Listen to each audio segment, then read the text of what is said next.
भोजपुरी सिने star Amrapali Dubey बनी doctor. आज उनका जन्मदिन है। भोजपुरी सिनेमा की ब्यूटी क्वीन आम्रपाली दुबे आज अपना जन्मदिन मना रही हैं। आम्रपाली की एक्टिंग और उनके डांस मूव्स के लाखों फैंस दीवाने हैं।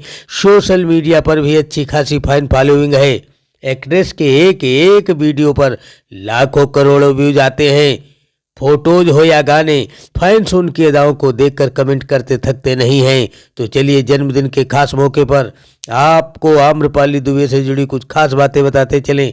भोजपुरी जगत में अपने नाम का परचम लहराने वाली आम्रपाली दुबे 11 जनवरी को अपना बर्थडे मनाती हैं। 1989 में आम्रपाली का जन्म गोरखपुर उत्तर प्रदेश में हुआ था।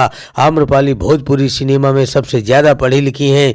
उन्होंने पढ़ाई मुंबई के भवन कॉलेज से ग्रेजुएशन की है।